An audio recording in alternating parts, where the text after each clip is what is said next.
Hi friends, hello നമസ്കാരം. Welcome back to JM.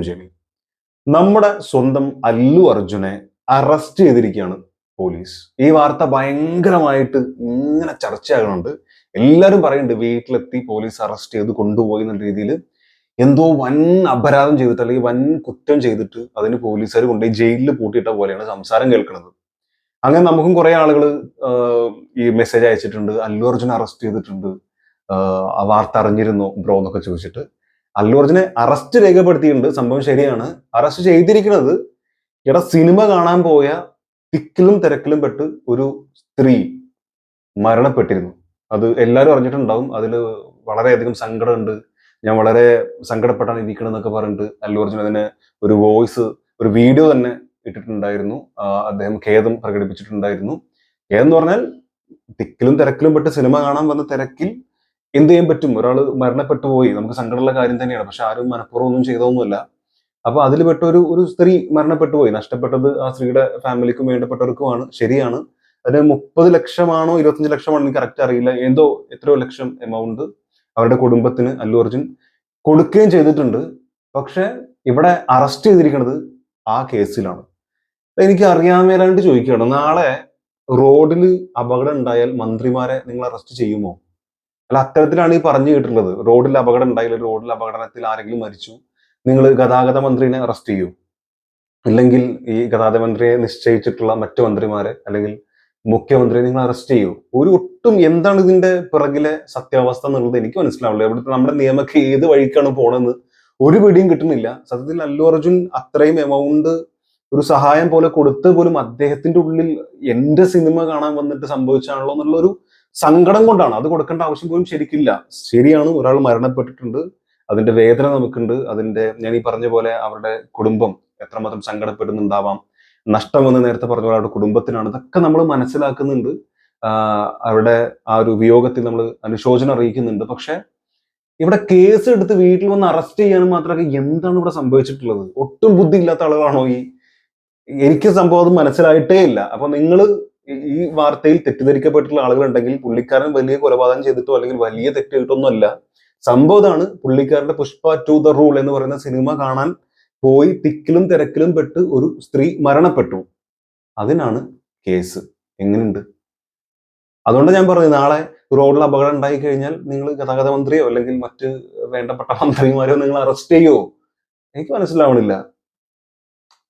അതെന്തായാലും അവിടെ നിൽക്കട്ടെ. അപ്പൊ അതാണ് സംഭവിച്ചിട്ടുള്ളത്. അതിൽ വേറെ കൂടുതൽ കൺഫ്യൂഷൻസും കാര്യങ്ങളൊന്നും വേണ്ട. പുള്ളിനെ ജയിലിലിട്ട് അടച്ചിട്ടൊന്നുമില്ല. അതിന്റെ എന്തെങ്കിലും ചിലപ്പോൾ ഒരു പക്ഷേ അതിന്റെ എന്തെങ്കിലും മറ്റു കാര്യങ്ങൾ ചോദിക്കാനോ പറയാനോ, പക്ഷെ അതിന്റെ പോലും ആവശ്യമില്ല എന്നുള്ളതാണ് എനിക്ക് പറയാനുള്ളത്. പുള്ളിനെ കൊണ്ടുപോയിട്ട് അതിന്റെ സ്റ്റേറ്റ്മെന്റ് എടുക്കേണ്ട ആവശ്യമൊന്നുമില്ല. വെറുതെ പോലീസുകാർ വന്നിട്ട് കേസോ അറസ്റ്റ് ചെയ്യേണ്ട, ചോദ്യം ചോദിക്കേണ്ട ആവശ്യം പോലും ശരിക്കില്ല. അപ്പോ എന്തായാലും ഇതാണ് സംഭവം ഉള്ളത്. അത് അല്ലു അർജുൻ അതിൽ കുറ്റക്കാരനോ അല്ലെങ്കിൽ അല്ലു അർജുൻ ഏതെങ്കിലും തെറ്റ് ചെയ്തതിന്റെ ഭാഗമായിട്ട് അറസ്റ്റ് ചെയ്തതല്ല. ഇനി അല്ലു അർജുനെ പറഞ്ഞ സ്ഥിതിക്ക് തന്നെ അടുത്ത അല്ലു അർജുൻ ചിത്രം ഏതായിരിക്കും എന്നുള്ളത് പുഷ്പ സിനിമ ഇറങ്ങിയതിനു ശേഷം ഭയങ്കരമായിട്ട് ആളുകൾ അന്വേഷിച്ചുകൊണ്ടിരിക്കുകയാണ്. 2-3 സിനിമകൾ പറഞ്ഞു കേൾക്കുന്നുണ്ട്. ആൻഡ് പുഷ്പ 3 ഓഫ് കോഴ്സ് അത് ഉണ്ടാവും എന്നുള്ളത് അവർ തന്നെ അനൗൺസ് ചെയ്തിട്ടുമുണ്ട്. അത് സ്വാഭാവികമായിട്ടും സംഭവിക്കും. പടം ഹിറ്റ് ആണോ ഫ്ലോപ്പ് ആണോ മിക്സഡ് റിവ്യൂ ആണോ ഇതൊന്നും സിനിമയെ ബാധിക്കില്ല. കാരണം കളക്ഷനിൽ 1000 കോടിക്ക് മുകളിൽ പോയിട്ടുണ്ട്. വൻ കളക്ഷൻ ആണ്. അപ്പോ ഒരു പാൻ ഇന്ത്യൻ സ്റ്റാറുമാണ്. ഓഫ് കോഴ്സ് അവർ 3-ാം പടം തീർച്ചയായിട്ടും ചെയ്യും. അത് കഴിഞ്ഞാൽ അല്ലെങ്കിൽ അതിന് മുമ്പായിട്ട് ഇനി വരാനിരിക്കുന്ന സിനിമ എന്ന് പറയുന്നത് അല വൈകുണ്ഠപുരമിലോ അങ്ങ് വൈകുണ്ഠപുരത്ത് എന്ന് പറയുന്ന സിനിമയുടെ സംവിധായകനുമായിട്ടാണ്.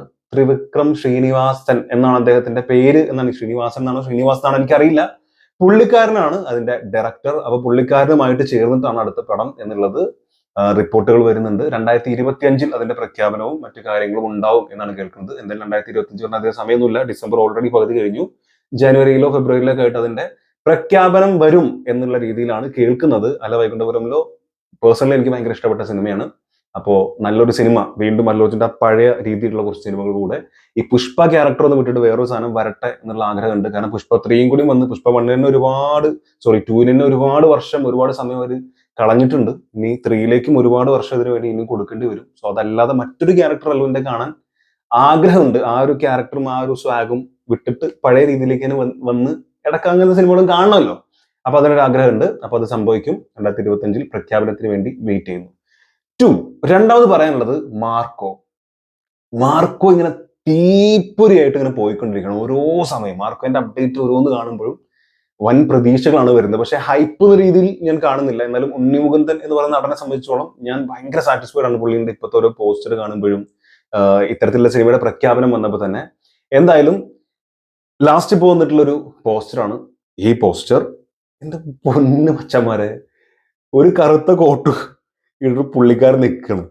താഴെ ഞാൻ നേരെ നോക്കിയ താഴെ ഇരിക്കുന്ന സംഭവത്തിലേക്കാണ്. കുറെ ആൾക്കാരെ വെട്ടിയും കുത്തിയും കൊന്നിട്ടിട്ട് നിറച്ച് ബോഡി ഇങ്ങനെ യുദ്ധഭൂമിയിൽ കിടക്കുന്ന പോലെ അവിടെ കിടക്കുന്നുണ്ട്.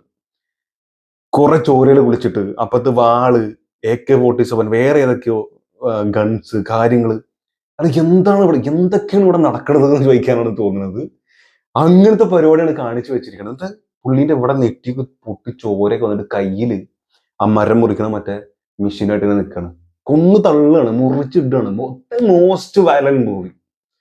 അതാണ് സ്ട്രൈക്കാണ്. ആ വേർഡ് ഇങ്ങനെ വീണ്ടും വീണ്ടും വീണ്ടും ഇങ്ങനെ സ്ട്രൈക്കാണ്, വീണ്ടും ഇങ്ങനെ മുഴങ്ങുകയാണ് ഈ പിക്ചേഴ്സ് കാണുമ്പോൾ.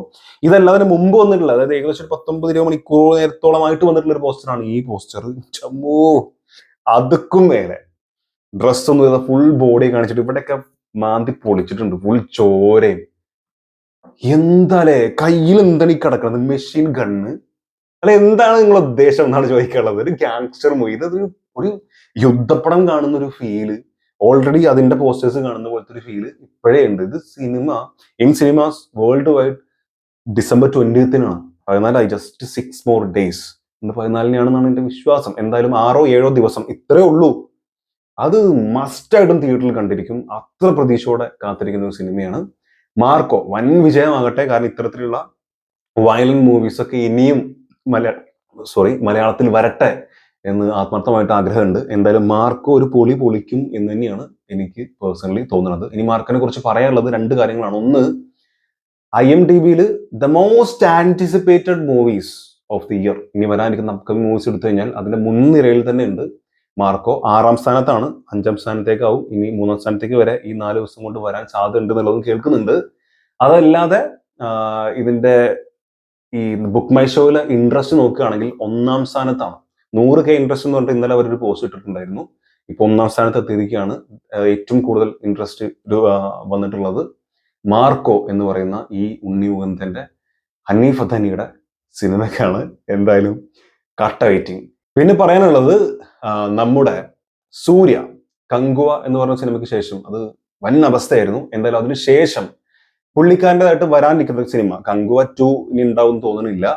എന്തായാലും പുള്ളിക്കാരൻ്റെതായിട്ട് ഇനി വരാനിരിക്കുന്ന സിനിമ എന്ന് പറയുന്നത് നമ്മുടെ അമൽ നീരദ് ചിത്രമാണ്. അതല്ലാതെ ഓക്കെ, നമുക്ക് സൂര്യ 45-ഉം 44-ഉം വരാനുണ്ട്. അതായത് ലാഫ്റ്റർ വാർ അല്ലെ, ലവ് വാർ ലാഫ്റ്റർ എന്തായാലും ആ സാധനം, കാർത്തിക് സുബ്ബരാജ് പടം അതുണ്ട്. അതല്ലാതെ സൂര്യ 45ന്റെ നമ്മൾ തന്നെ വീഡിയോ ചെയ്തിട്ടുണ്ട്. അതല്ലാതെ ഇനി വരുന്നത് അമൽ നീരദുമായിട്ട് ചേർന്നുള്ളൊരു പടമാണ്. ഇതിന് മുമ്പേ അത് ഭയങ്കരമായിട്ട് പറഞ്ഞു കേട്ടിരുന്ന കൺഫർമേഷൻ വന്നിരുന്ന വീണ്ടും OTT പ്ലേ ഒക്കെ റിപ്പോർട്ട് ചെയ്തിട്ടുണ്ട് ആ സിനിമ എന്തായാലും സംഭവിക്കുകയാണെന്ന് പറഞ്ഞിട്ട്. 40 ദിവസം മാത്രം നീണ്ടു നിൽക്കുന്ന ഒരു ചിത്രമായിരിക്കും എന്നാണ് പറയുന്നത്. എന്തായാലും അത് സംഭവിക്കും, അത് കൺഫേം ആയിട്ടുണ്ട് എന്ന രീതിയിൽ തന്നെയാണ് വാർത്തകൾ വരുന്നത്. എന്തായാലും അമൽ നീരദുമായിട്ട് ചേരുമ്പോൾ താഴെ കമന്റുകൾ കുറേ വന്നിട്ടുണ്ട് ആ പോസ്റ്റിന് താഴെ. അതിൽ 2-3 കമന്റുകൾ രസകരമായ ഒരു കമന്റാണ്. ഒന്ന്, ഇനി സൂര്യ സ്ലോ മോഷൻ പിടിക്കുന്നു എന്ന് പറഞ്ഞിട്ടാണ്.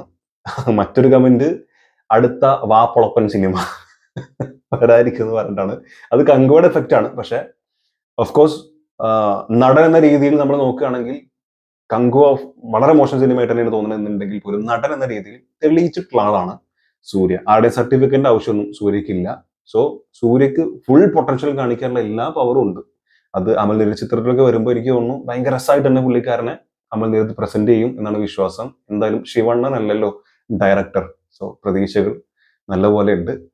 ഹൈപ്പ് കൊടുക്കുന്ന പരിപാടി എന്തായാലും സൂര്യയുടെ കാര്യത്തിൽ തൽക്കാലം നമുക്ക് നടത്തിയേക്കാം. പടത്തിന്റെ മറ്റ് അപ്ഡേറ്റുകൾ വരട്ടെ. അപ്പോൾ ഇത്രയും കാര്യങ്ങളാണ് പറയാനുള്ളത്. അല്ലു അർജുനെ അറസ്റ്റ് ചെയ്ത കാര്യത്തിൽ നിങ്ങളുടെ അഭിപ്രായങ്ങൾ എന്താണെന്നുള്ളത് തീർച്ചയായിട്ടും മറക്കാതെ കമന്റിൽ രേഖപ്പെടുത്തുക. അത് ന്യായമുണ്ടോ അതോ ചെയ്തത് മഹാപോക്രിത്തരമാണോ എന്നുള്ളതൊക്കെ കമന്റിൽ രേഖപ്പെടുത്തി വിശ്വസിക്കുന്നു. Thank you so much watching this video. അത് വീഡിയോ കാണാം. കാണുന്നവരെ